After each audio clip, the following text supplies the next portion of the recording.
To Gary's Glorious Golden Nuggets. This is episode 0026. So happy to have you here. Today, we have Angel Ribo. He's known as the CEO Confidant.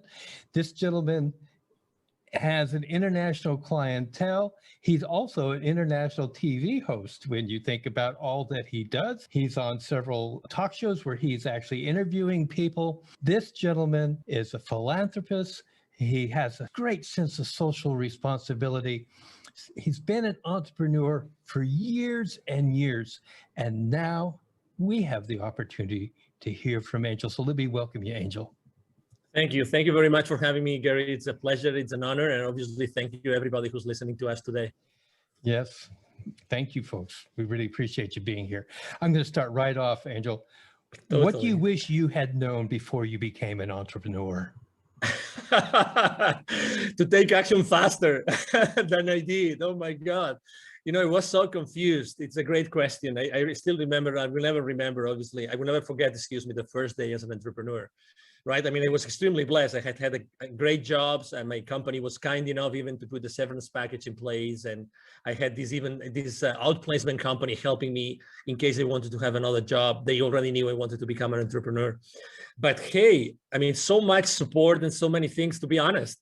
Sometimes I think it was just counterproductive, you know, because I was always like, okay, so I have all those resources and then I have all these different options. I've done so many things and I have this route that I could go. I have this route that could provide this service, this other service. And yet, literally, I wish I had taken just one route and started like hitting hard in that direction. Definitely. That's definitely the thing that when I think back, I would have liked to know and change. And that's probably why I came out with this mantra, which is the main mantra for me and for my clients, which is taking perfect action now.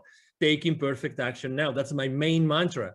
It's like, regardless of the path that you take, it's by taking it that you learn, you make mistakes, and you course correct, and you course correct, and you make mistakes and you course correct. Keep going, keep going, keep going. You know, all the things will show up while you do it. It's not that you have to be insane. It's not that you have to be blind. Obviously, you have to be listening and you have to be analyzing what's going on around you.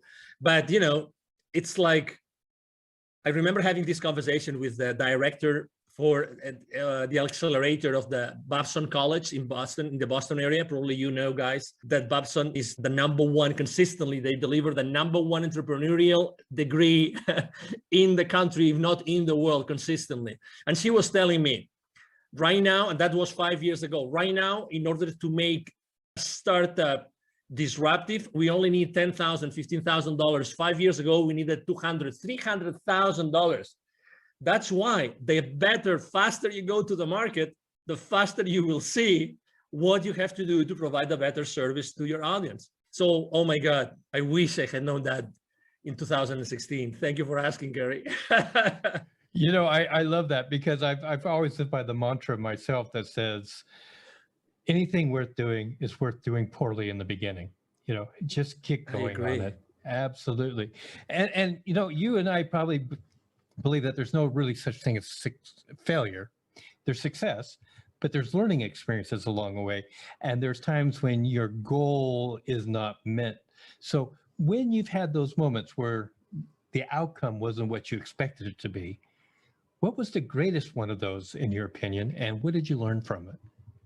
Actually, probably it was when out of the blue and through a personal connection, a company, an entertainment company from Spain came to me or called me and say, hey, we are the owners of such a TV network. We are in Spain. We're going to fly to Los Angeles in a couple of weeks. We would like you to be there because we would like to make you an offer. We would like you to help us develop their business. I had no idea, absolutely no idea about their entertainment business, nothing.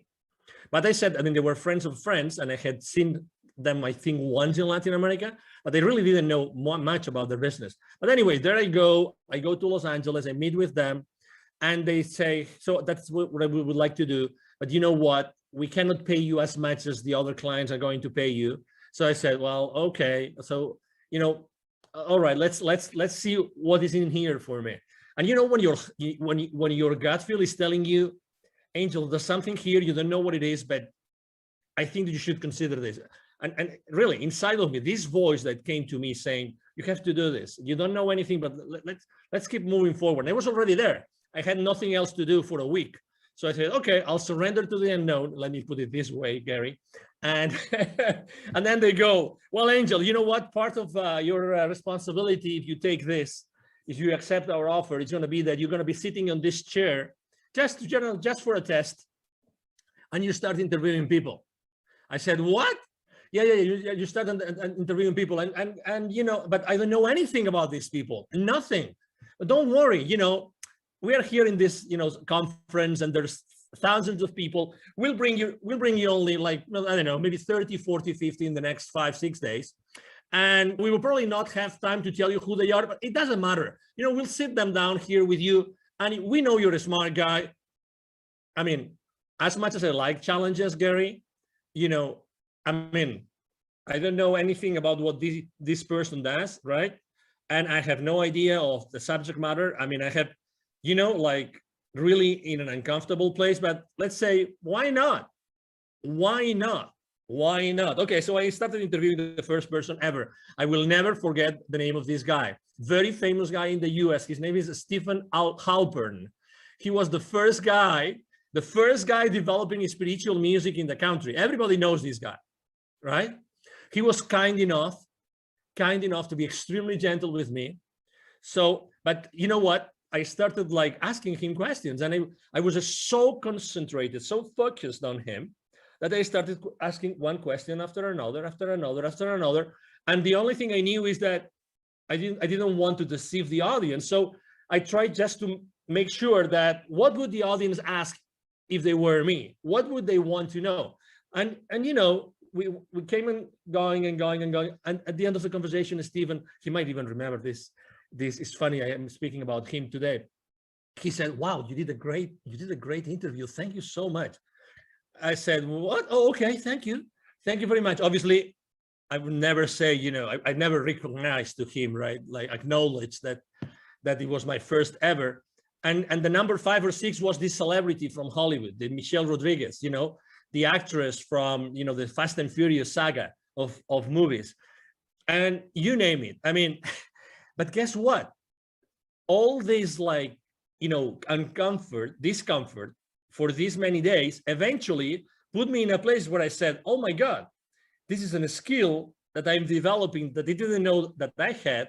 I didn't know that by being previously spokesperson for large corporations of America in other places in the world had helped me. Oh my God, I am at the other side. I'm becoming the host instead of the guest. There is something here. There is some, you know, there is value. Why? Because I realized that I can make available to the normal citizen the greatness of my interviewee. And this is priceless. This is priceless. So this is probably one of the stories that I think that I wanted to share after your question, Gary. I will tell you, Angel, what I love the most is if the audience is sitting here and they haven't been pelted by your golden nuggets, they're not listening. I mean, it's just one after another. It's like a machine gun going off. Boom, boom, boom. Thank you. Thank you. I love it. So what advice would you give somebody who's saying, okay, I want to be an entrepreneur, but what do you suggest? What would you say to them?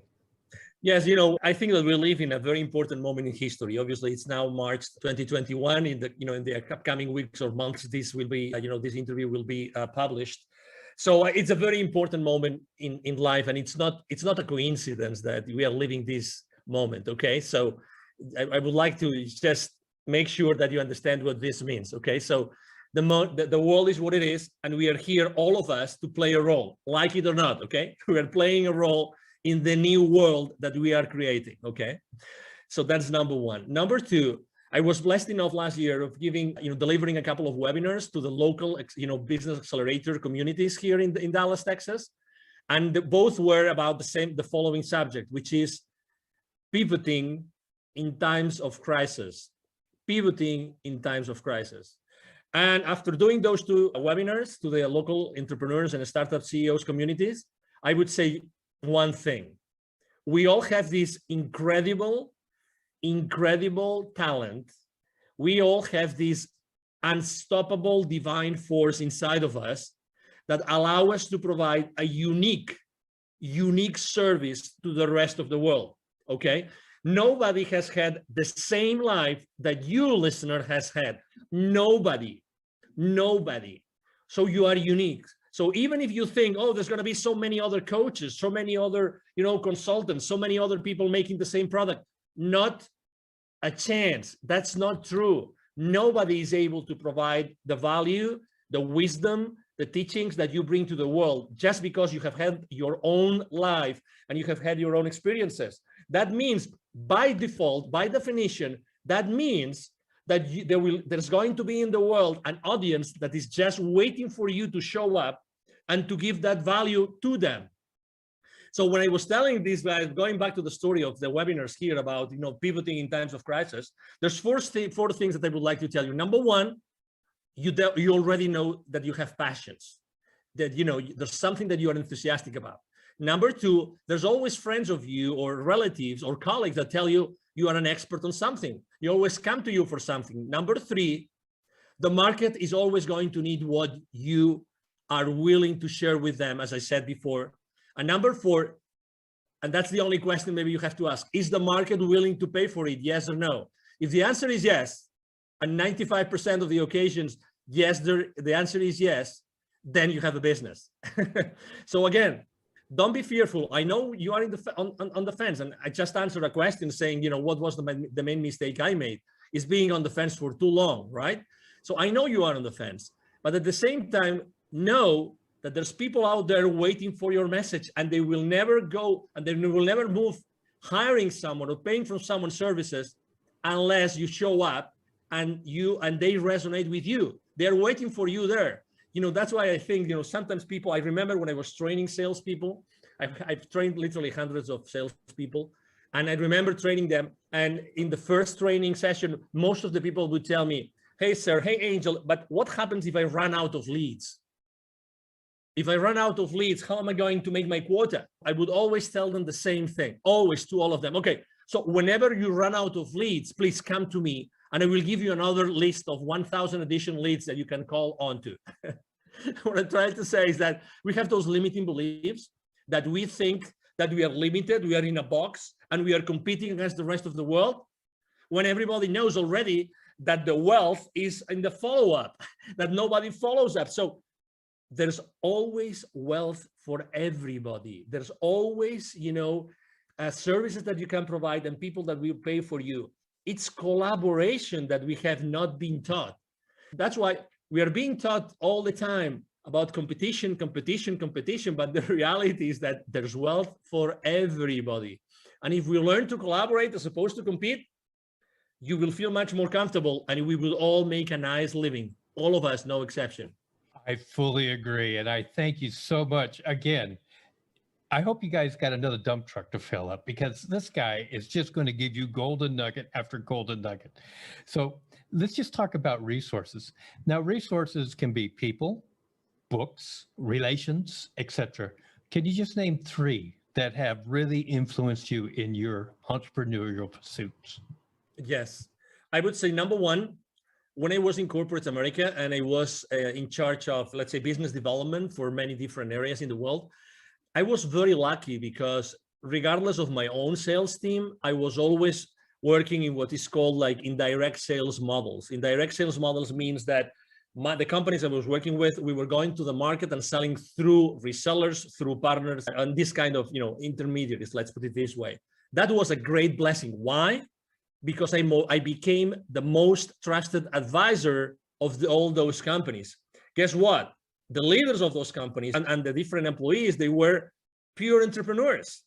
They started their companies small, and they wanted to thrive, and they wanted to make a lot of money out of the margins that we were giving as the vendor, right? So that's the number one thing. Resources, people that I always was working with, and I was always working with partners. That's why I talk about collaboration all the time.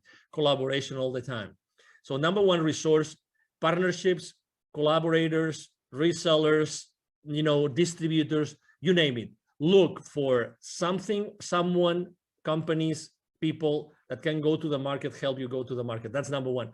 Number two, speaking about books, I'm not going to be very, let's say, very conventional with my answer about books, because I would say that probably the books that have influenced me the most have been more spiritual books than business books. But had I not read this book, and I'm going to mention just one of them, I would have never done what I have done, and I would have never moved from Europe. And it's a book considered, it's a fiction book. It's about, it's a history, or excuse me, the story about a series of scrolls and revelations from the Amazonian, forest in Peru. The book is called The Celestine Prophecy by James Redfield. Had I not read that book, which was like, of course, I knew that already, but I would never say this aloud. This is, I would be embarrassed of sharing this with anybody, but I was reading the book and every single page was like, oh my God, yes. Oh my God, yes. I always had this feeling inside, but I never was able to formulate it properly. I was never able to say, oh yes, this is like this. Exactly. So, and why is this book so important? It was so important for me because that's the book that when I finished reading it, I said, I have to go from Europe. I am originally from Barcelona. I was living in the UK at that time. I said, I have to move from Europe to the Americas. I don't know why nor how. It doesn't matter. I'm going to go back to London and I'm going to ask my managers, my supervisors, hey, I would like you to relocate me to Latin America to work. I don't know why, I just want to go, right? And they told me, no, you're crazy. Why would you go from this, amazing job in this amazing country, making so much money, to a third world country? You are insane. But anyway, I took my chances and I did it, and I'm glad I did it. And that's the second resource, right? And the third resource, it was going to an event.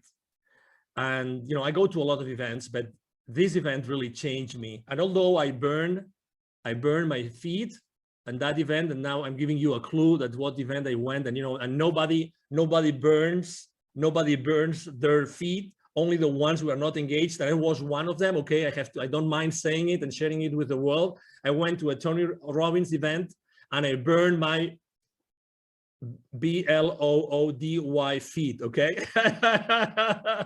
So, but guess what? I think that was part of the experience, and obviously it was meant to happen, right?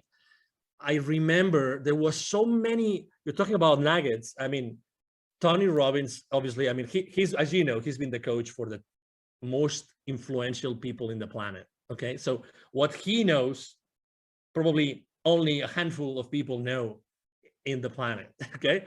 So he was just sharing so many ideas, and the idea for the first time, the idea of, if you want to be really wealthy, that's going to be proportionate to the number of people that you help.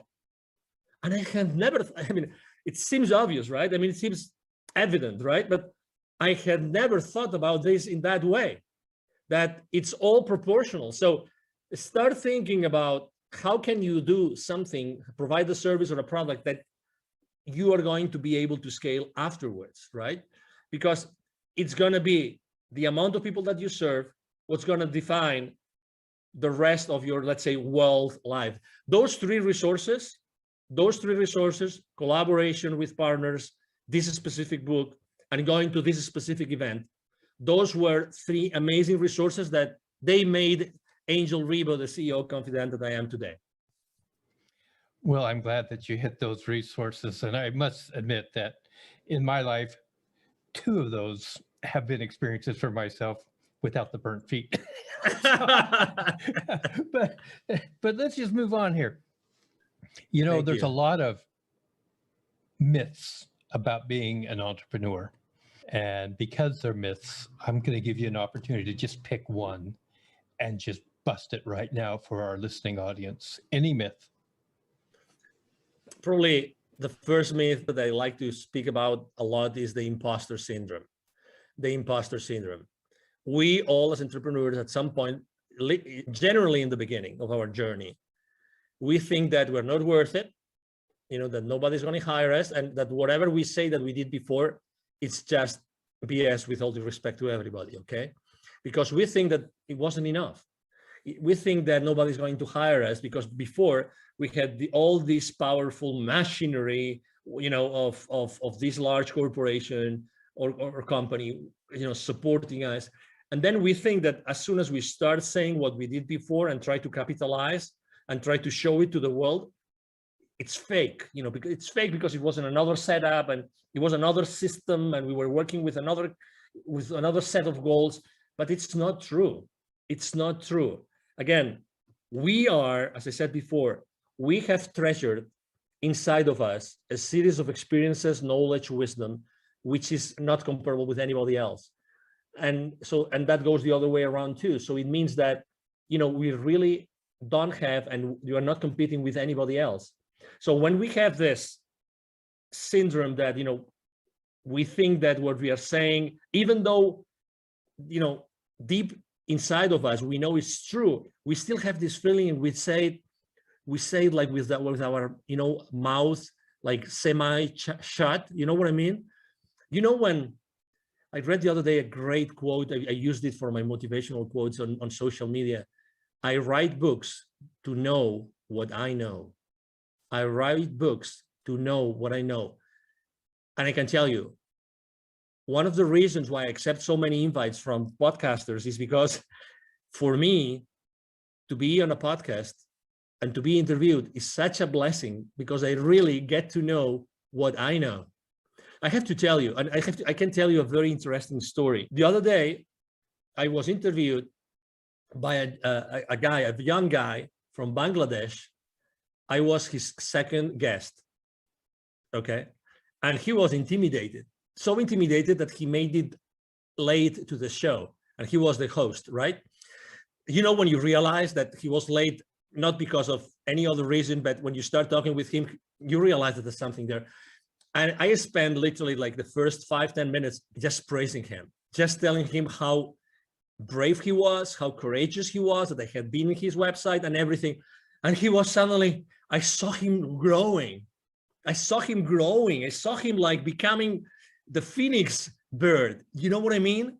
This young man, I was his second, and he started asking me questions. And the questions he was asking me were so naive. But you would say, okay, they were naive, so they were not rich. No, because it's not such a thing as a naive question. I phrase it like this, so you realize you know what I mean. But he forced me to answer questions in a way that nobody else had ever forced me to answer. So out of his spontaneity or his, being genuine and naive, actually, we eventually had an incredible interview. I really thank him so much. And obviously I offer my help to him. He's in Bangladesh and he's a very young guy. You never know where the diamonds are going to be buried. You never know that. Never, ever. So it's very human. Going back to the original question, it's very human to have the imposter syndrome. But hey, show up, step up, expose yourself. That's the best recipe I can give you to bust the imposter syndrome that we all as entrepreneurs go through. Show up. Don't be afraid. And if you cannot answer a question, it doesn't matter. Be genuine and say, hey, I haven't got the finest idea of how to answer this question. I will have to think about it. Just that. And it's you. And there's going to be people that are going to say, this guy was strong enough, and he was authentic enough and humble enough to acknowledge that, or he or she obviously wasn't able to answer that question. And that's part of who you are. And again, I'm sure that for the next interview, you will be able to answer this question and many others, because you probably will have done some homework, but I really like this, like as to be busted, because we all go through it. It's a limiting belief, and it's so not true. So not true, Gary. I really appreciate that. And one thing that I know from our brief interactions with each other, you are a master at building other people. You are a master at helping to establish confidence in what people have to offer. So I really appreciate that aspect of you from my point of view. Now, I'm going to change up a little bit, because I'm not going to ask the next question I normally ask. We talked about social responsibility. I'd like you to talk about your point on social responsibility as an entrepreneur. Yeah, there was a time in my life in which I said, if not me, who? And you will understand why. If not me, who? I had this question inside of me, if not me, who? When when I was in Latin America, I lived in Latin America for 10 years, and I was working with Latin America for 15 years. And I was going there so often. I was always dealing with, we were doing consultative selling to large corporations present with their subsidiaries in Latin America. And every time I was going to see their plants, the manufacturing plants, they would typically be in the outskirts of big cities, suburbs, rural areas sometimes. Every time I would go to those places to meet with the CEO levels, to close some deals, every single time outside those plants, there would be a lot of poverty, because that's where poor people live. They live in the outskirts of the cities. And every time I would go to those places with my rental car, they would ask me, hey, senor, would you like to buy some gum from me, some candy, a bottle of water? Can we keep your car safe while you are inside? So I was always interacting with kids, always was interacting with kids. And it reached some point before leaving, and actually that was one of the reasons why I left corporate America, in which one day I had this incredible experience in which I saw very clearly that I had this connection, this continuous, possibility to talk to the top guys in the continent, and at the same time being able to see so much poverty. And I saw very clearly, if I'm not the one connecting those two dots, who's going to do it? Who is more? Who can show more, like the experience reaching out to the top and being able to deliver to the bottom through my entrepreneurial career? And I can teach entrepreneurship to these kids in need in Latin America. That was the aha moment. That was, and again, it came very, it was an impactful moment in my life, but I was, one of the saddest things in life is that we become, how is that, too familiar with the misery. We become too familiar with problems that we don't pay attention to. And the more they show up, the more insensitive we become. We become insensitive to people that are really in depth, in deep problems. And let me tell you an example. Just in Latin America, there's 170 million kids in 2012, according to UNICEF. 81 million kids live in poverty in Latin America. 81 millions. Okay, so the population of the US is 350 million roughly. 81 million kids in Latin America live in conditions of poverty. 22 million don't have drinking water at home. 22 million. And that was from 2012. I can't imagine now, after everything that's going on in the world, I can't imagine. So that's why in 2015, after I had this experience, we gathered a team. I'm the co-founder of Wisdom for Kids. And what we do is we help underprivileged kids in Latin America become entrepreneurs using the local resources. And you see, it's like, Gary, it's like for my entire life, I was preparing for this. Isn't it crazy? It's like I had learned all this entrepreneurial stuff and connecting to all these people and knowing how to reach out to them, blah, blah, blah. All this, like, there was a plan behind it. Someone had been working on that plan for me to be able eventually to do that. That's why I was asking myself, as I said in the beginning, if not me, who? Who's going to do this if it's not me? Who is more, prepared to do this? And I felt immediately, the responsibility in a good way, because going to Latin America and teaching kids entrepreneurship is just a blast. It's a big blessing, as you can imagine, Gary. I just am so overwhelmed with the things you've just talked about. Thank you. This is why I love doing what I do when I get to talk to people like this. How can people contact you? Thank you. So I'm very active on social media. I'm blessed with having a great team that helped me do that. Otherwise, I wouldn't be able to do it. I thank my team every single day. I am the most active network I am on social media outlet is LinkedIn, the professional network. You can message me there and you will see me there. Angel Ribo, Ribo spelled like R-I-B-O for the ones that don't see the video of this interview. My brand is the CEO Confidant. And I'm going to give you also my direct email address. Either my team or myself, we answer all the emails we receive every single day. It's very easy. The email address is extremely easy. Angel, as in heaven, A-N-G-E-L, @angelribo.com. My last name is Ribo, R-I-B as in boy, O. So my email address again is angel@angelribo.com. You can reach me there, and it will be a pleasure for me to interact with you and engage in a conversation. Ladies and gentlemen, we'll have all that information in the show notes. So if you're driving, continue driving. Don't try to pull over to the side of the road and try to write it all down now. So yeah, just go ahead. Now, Angel, I always give every guest 2 uninterrupted minutes. to right. say whatever's on their heart, whatever they want to say at this moment. So your 2 minutes start now. I believe that the last 12 months have been really probably the most challenging, months in our lives, right? Maybe the people that were when they were young, they were maybe in a war, maybe that those were the most challenging for them. But regardless, I think that those 12 months have taught us something which is extremely important for all of us, which is connection. Connection. I've been consistently posting for the last 12 months about building bridges. Why? Because I've seen in so many outlets, in so many instances, face-to-face or online, people disconnecting, unconnecting. We've never needed, as humanity, more connection than today. Never. You can, and you have the possibility of connecting people every single day with your wisdom, with who you are. Try to reconnect, try to rebuild the bridges. If you burned any bridge for the last 12 months, you have this divine force, which is, inside of you and nobody can take away from you. Use that force inside of you to rebuild those bridges. Really you can make a difference just with who you are today and with what you do every single day. Try to do that purposely. Try to have an intention every single time, every single morning that you wake up, when you wake up and when you go out and when you start talking with someone over Zoom. Try to build a connection. Try to create a connection. Make it an intention, because we all need it. This is happening really because of something. There's some reason behind, all the fear and all the challenges.